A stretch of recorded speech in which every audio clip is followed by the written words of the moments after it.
Bonjour et bonne année, nous sommes ravis de vous retrouver pour ce nouveau magazine de TLM dédié à votre santé en partenariat avec la Fondation Hospice Civil de Lyon.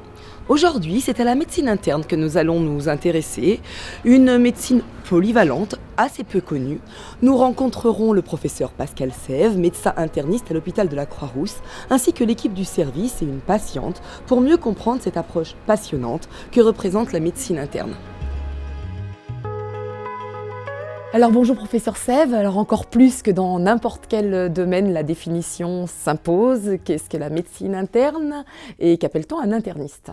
En Amérique du Nord ou au nord de l'Europe, les médecins internistes sont des médecins hospitaliers qui vont intervenir pour la prise en charge de patients qui ont plusieurs maladies ou qui posent des problèmes diagnostiques. Alors parmi eux, il y a un interniste qui est plus particulièrement célèbre, c'est le docteur Gregory House, qui exerce le métier de diagnosticien. Donc pour les internistes en France, on a ce mode d'exercice auquel s'ajoute la prise en charge de patients qui ont ce qu'on appelle des maladies systémiques. Ce sont des maladies qui touchent plusieurs organes, qui sont des maladies rares, de mécanismes inflammatoires, assez souvent. L'interniste suit donc une formation très longue pour sa surspécialisation? La formation de l'interniste est particulièrement longue. On a tout d'abord donc ce qu'on appelle la formation initiale, qui pour tous les médecins est de 6 ans. Ensuite, les médecins vont passer un examen, qui est pour tout le monde le même, et ensuite ils deviennent internes. Donc pour les médecins internistes, l'internat fait partie des plus longs, puisqu'il est de 5 ans. À l'issue de ces 5 ans, les internes deviennent médecins en passant la thèse de médecine. Et donc à ces 6 plus 5, 11 ans, s'ajoutent généralement 2 ans en tant que chef de clinique.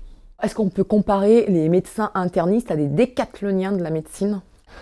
Alors effectivement, c'est l'image qui est souvent donnée pour les médecins internistes qui doivent réunir des compétences dans plusieurs domaines, des connaissances en cardiologie, en pneumologie, dans les maladies infectieuses, dans les maladies cancéreuses, dans les problèmes aussi vasculaires, en hématologie.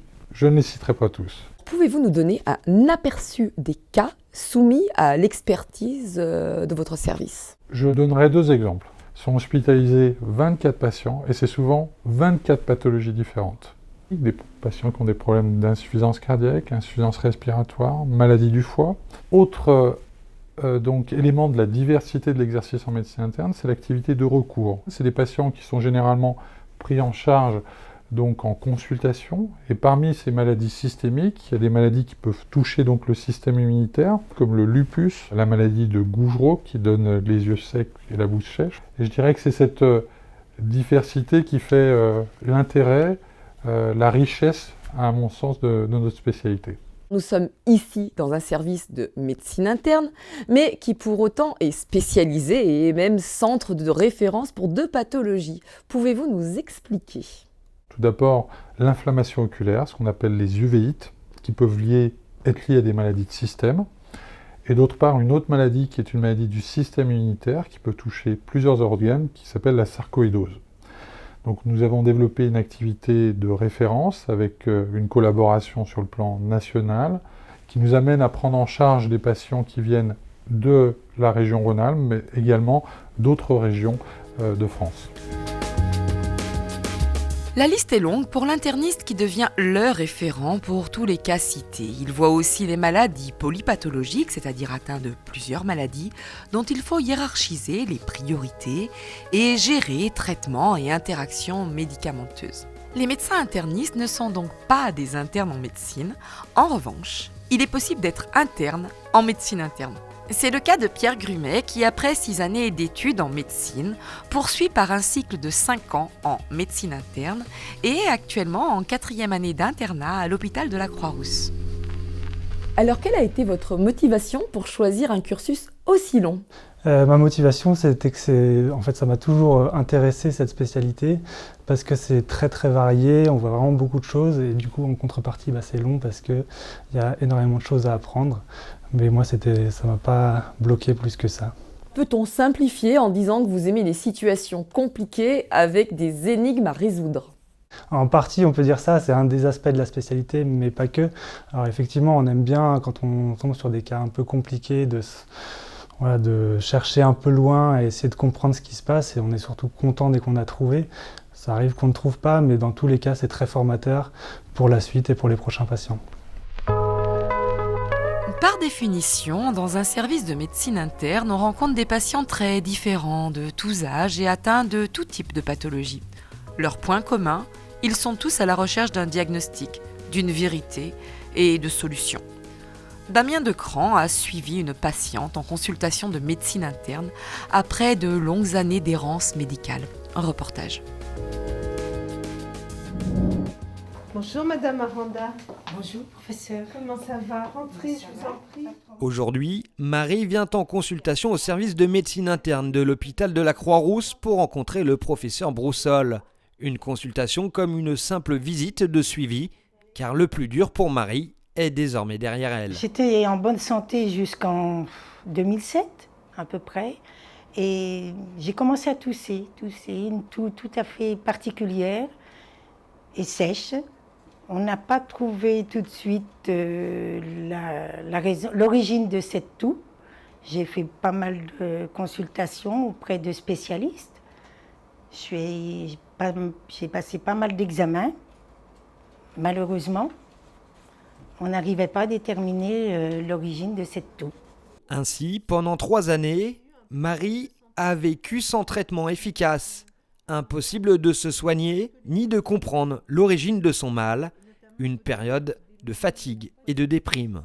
Madame Aranda avait une symptomatologie qui était très atypique puisqu'elle avait une toux isolée sans les autres symptômes classiques de la maladie de Horton. Il est vrai qu'en médecine interne, nous sommes, je dirais, très habitués à accueillir des patients dont les symptômes sont un peu inhabituels ou mal expliqués et qui nécessitent une prise en charge avec une vision d'ensemble et une connaissance des formes atypiques de certaines maladies.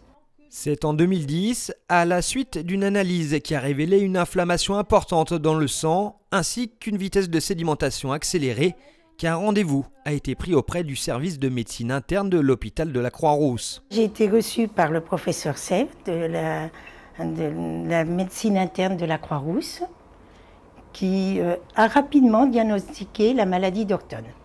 J'étais très satisfaite du résultat et d'avoir trouvé quelqu'un qui puisse mettre un nom sur cette maladie. Une consultation qui s'est transformée en une hospitalisation. Une biopsie temporale a confirmé le diagnostic.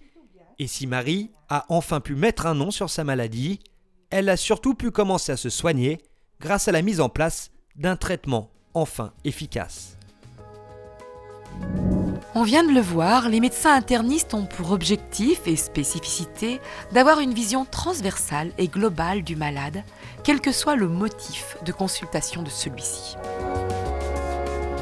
Alors Marion, vous êtes infirmière. Oui. Quelle est la spécificité et la difficulté de votre fonction par rapport à un autre service, notamment en termes de relation avec les patients? Alors l'intérêt du service en médecine interne, c'est que c'est la polyvalence, c'est-à-dire on voit beaucoup de pathologies différentes, on est vraiment dans la prise en charge, il y a plusieurs étapes, c'est-à-dire on accompagne le patient dans la découverte du diagnostic, accompagner la famille aussi, si c'est une personne âgée qui est un peu perdue, la recadrer, lui expliquer la situation, savoir surveiller et vérifier les traitements adéquats et savoir adapter notre discours au patient par rapport à sa situation et sa pathologie. Le personnel infirmier a donc un rôle capital en termes de relais du médecin sur le plan de l'éducation thérapeutique. Quelle est votre formation ? À l'école, on apprend les pathologies et les conduites à tenir dans les cas des différentes pathologies. Notamment ici, on a beaucoup de diabétos, donc on nous apprend l'éducation de base. Après, c'est sur le terrain. Moi, j'ai la chance d'avoir une équipe qui a beaucoup de connaissances parce que je suis la dernière arrivée et qui m'a vraiment appris énormément, qui a mis en place des documents qui servent à éduquer le patient. Donc, c'est vraiment sur le terrain et on apprend tout le temps au niveau quand on est en contact avec les patients et les pathologies, on se forme tout le temps. Au final, l'interniste doit s'intéresser à tout, y compris à la psychiatrie, pour arriver au bon diagnostic final avec une vision très globale. L'élément essentiel de notre prise en charge, elle repose sur l'examen clinique.